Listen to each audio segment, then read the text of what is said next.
Hey guys, good morning. Buckskin Dave here. So we're done with the Gemmer, other than shooting it once in a while. Construction's pretty much done.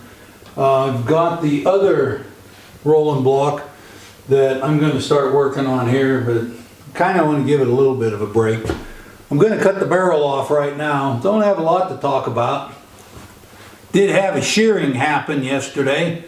Got rid of that beard. I think, God dang, you know, and I don't mind a beard, but I bet I ate enough hair, my god dang scat's gonna look like coyote scat. So, we did a little trim till next year. We'll let her grow back next trapping season. Anyway, I'm gonna cut this barrel and I'm gonna load some 3855. Maybe we'll do a little 3855 shooting and I'll let you in on how I work with the 3855. Let me cut this off. I'll see you over at the bench. Okay.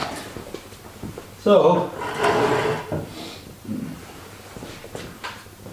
this is going to be a shorter rifle. It's going to be like a business rifle. I made the barrel 27 inches. 25 and a half.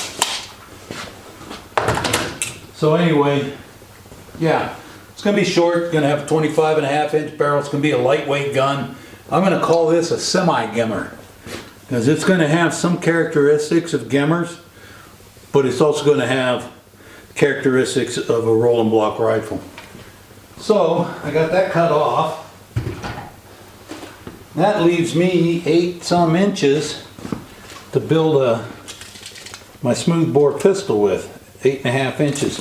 I made that one a little shorter, so what I'm going to try to do with this, it's got a 458 hole in it.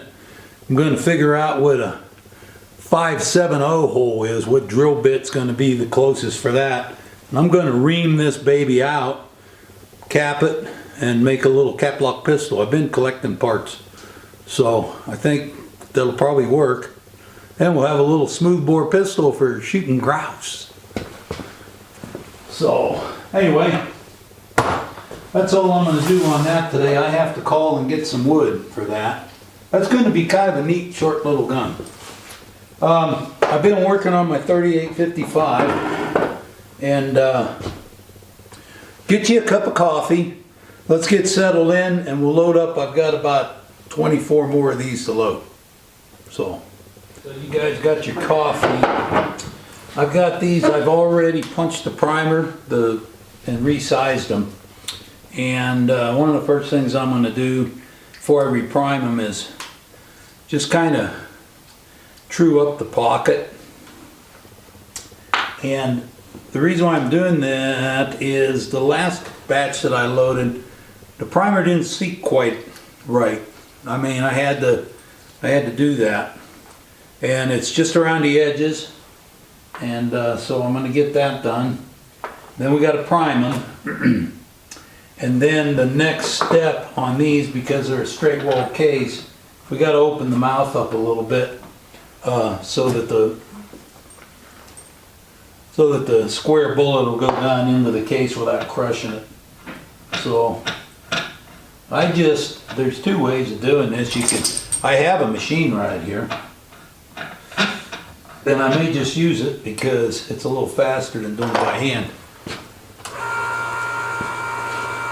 You just put them babies on there and have it clean that kit. Yep, perfect. That's what we do. So there we go.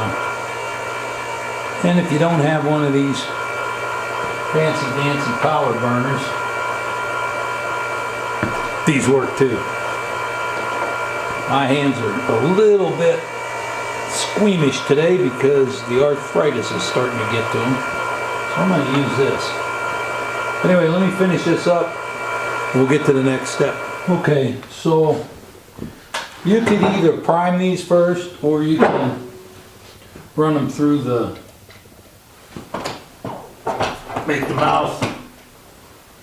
See, now that's just a little bit too much. You don't want, I'm going to have to take out, you don't want to flare it. You just want it to widen it.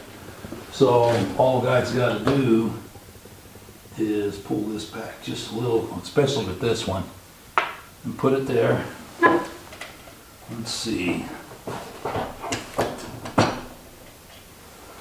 Okay, there's one that's not flared. And then what I do is, just to make sure, I just get a bullet and make sure it's going to start.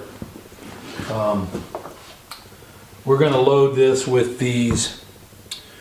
They weigh 277 grains with the lube and with the gas check, but they're supposed to be like about a 255 or 60 grain bullet. And my mixture might be a little leady, and that might be what's causing it, but I weighed every one of them, and they're in the 275 to 277 grain weight, which is a close enough weight for an open sight lever gun. We're not loading a precision case here. We're loading something that's going to give us a couple of inch group at 100, 150 yards. So anyway, so you got to adjust this so that it just widens it enough you can get started. If it flares it too much, it might not crimp it down well. Might give you trouble. So I'll get these done and I'll go ahead and get them primed, and then we'll talk about picking a powder and charging it. And this was originally a black powder cartridge, so it accepts black powder extremely well, and we'll talk about that. Okay, so for the black powder, there's no real number, okay? So what I did one here. What I did is I got the powder and I put it in here. First I get the bullet that I'm going to load. Put it about where I want to seat it. And I'm going to mark it on the case on the outside. Okay.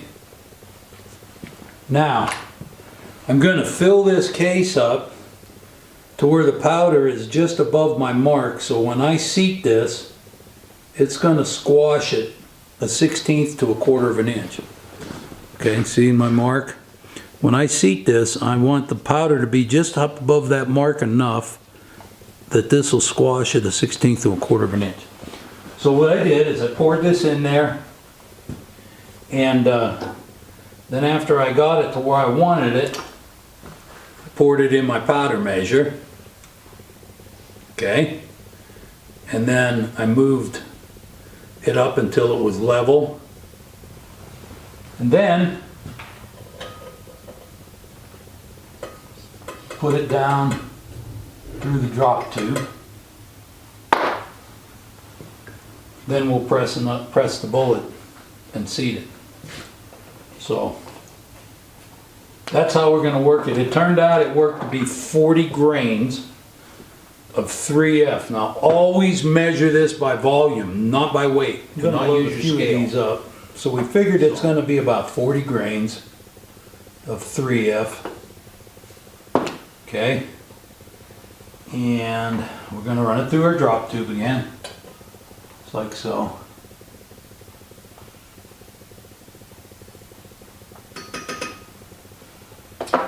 And we're going to put our bullet in there.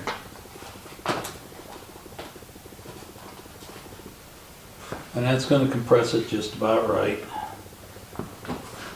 I was going to load up about 5 of these, because what I want to do is compare these with the smokeless loads. So with black powder, there is no amount that I can give you. You're going to have to just see how much powder you can put in there and then compress it 1/16 of an inch when the bullet is seated. That's how much powder you got to put in there. Now, smokeless is a little bit different. You have to, and it's all by volume with black powder. Smokeless is different. You have to go by a chart to help start you out. because you don't want to find out you're going to have too much pressure too late. So some of the powders, like this book here, this is a reloading book, 47th edition.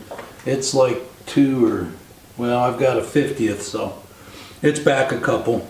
And it recommends, on the 3855, it only has 2 bullets listed, and some of the powders are for a 255 grain bullet. Some of the powders recommended are 4198, IMR 4227, IMR 3031, 2400, and RX7. Of these powders, I've used 2400. I didn't like, and 2400 is a pistol powder, and it's pretty dirty. 4198 I used for a while, and the problem with 4198 for me is I could get the velocity I wanted with the pressure that was safe. The bullet would tumble when it hit the target. So I went to 3031. Now 3031 in an old book, you might be able to work with this, but it only has 2 loads. I'm going to mark these black powder loads because they look just like the smokeless loads, so we can tell them apart. Now, one of the ways you can tell, smokeless powder doesn't always fill up the case, and you can shake it and hear it. Black powder, you're not going to hear it because it's compressed, remember? But 3031 fills up the case enough. It's not compressed, but it's enough you don't hear it moving around in there. So the bullets look exactly alike. So we got them marked. I'm going to get my load here. So put that up there. I got my 3031 here in this teacup. Basically the same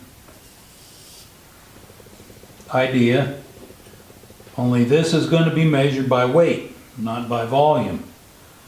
And you'll get in just as much trouble loading this by volume as you will loading the other one by weight.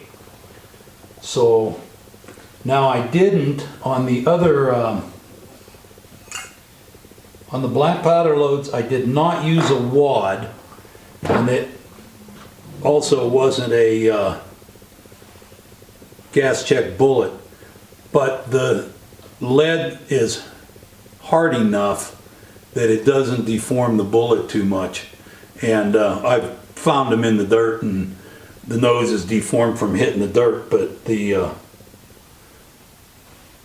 back of the bullet is plenty fine. I think it deforms it enough to make it grab the rifling, expand it to where it grabs the rifling. And there we are, and that's a perfect load. This one has I load it right to the end of the gas check, and that runs through the action of my gun just fine. Start with the black powder load. Good load. Another thing on bullets, you can do a couple things. One, whether you're going to get into casting bullets or not, it's up to you. But look back in my archives, and I did a few videos on casting bullets. It'll give you an idea what you're in for, and you can decide whether you want to do that. If you decide you don't want to cast bullets, you can still buy all lead bullets from like Laser Cast or Meister bullets. They're not as expensive as jacketed bullets, and they'll serve you really well. And you'll still be reloading this for less than the cost of a 30-30, that's for sure. Quite a bit less. Anyway, let's try a black powder one through the crony.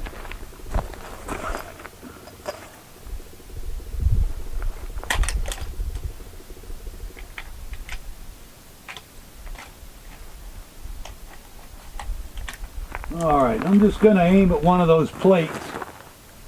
See if we can bring it back a little because it's black powder.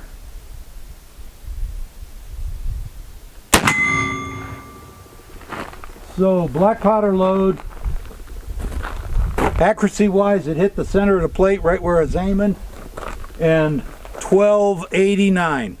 So you have 1289 for a velocity. Pretty good.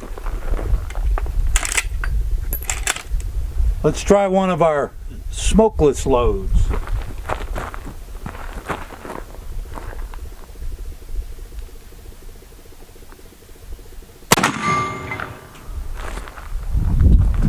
Okay, quite a bit more boot. Accuracy, hit the center of the plate.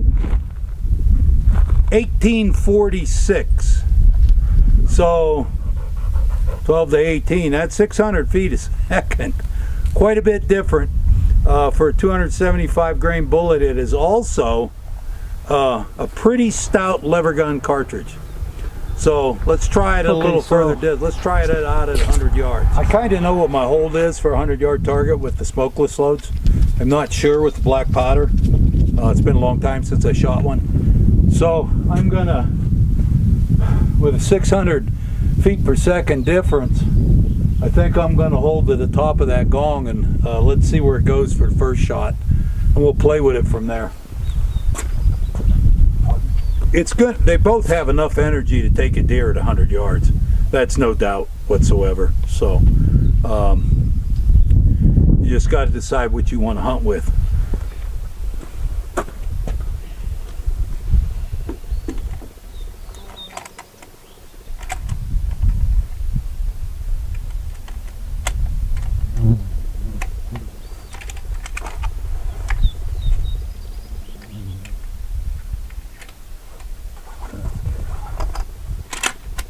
All right, let's give this a whirl and see where we go.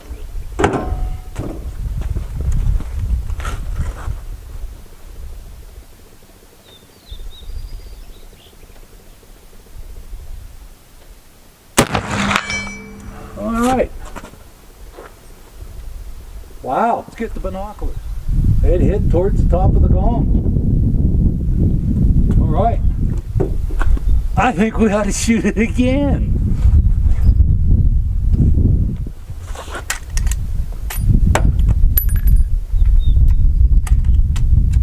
All right.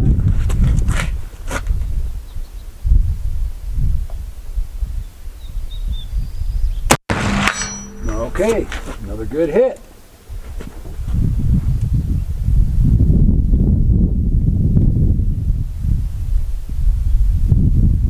All right, that one was 7 o'clock, but it was in the green. I got a green circle on that gong, and they're hitting in that green circle. Accuracy wise, that green circle's about a deer chest. So yeah, I don't think you're going to have a problem using these black powder loads. Let's examine the rifle. This started out life as a 30-30. It had a 20-inch barrel, and it had the strap, the band here, you know. I went ahead and took it apart. This is a Green Mountain barrel, 38-55 barrel, .375 however. And I got a longer tube and a different 4-end piece and put this together. And it's turned out to be a really good rifle. I do have one part I have to replace in here. It's really hard to reload after 3 rounds in there because this is wore out and it slips down. And I'm constantly looking for that part. But it doesn't cause me any heartburn with this gun, and it holds 8 shots. So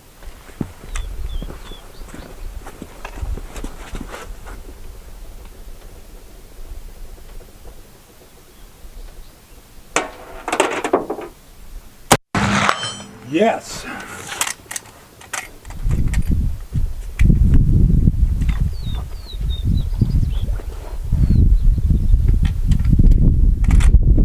Okay, 5's a charm, I guess. Come on, Hank, get over here. All right, let's give her a try.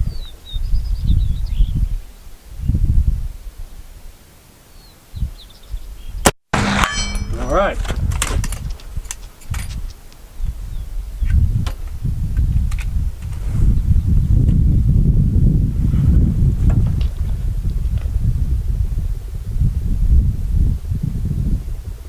Five shots.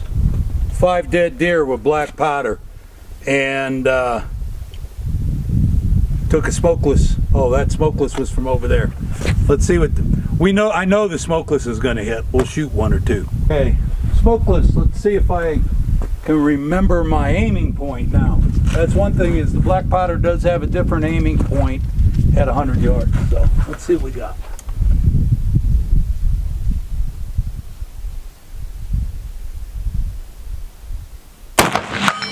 All right, we done good.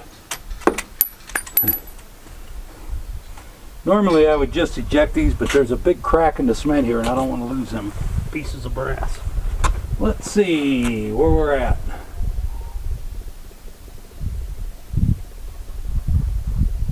Yep, another dead deer. 38.55, man. Comparison between Smokeless and black powder. Deer killing ability, I don't believe we're going to have a problem. If for some reason you feel like you need that velocity for whatever you're doing, maybe you might be getting a shot that's a little further away or whatever, you want to keep it as flat as you can, you're in good shape there. Either one will do the trick. Anyway, I'm Buckskin Dave. That's all I got for you this time. Thanks for having a cup of coffee with me, and thanks for joining me in the reloading room. I'll see you next time. Have a great day. Bye-bye.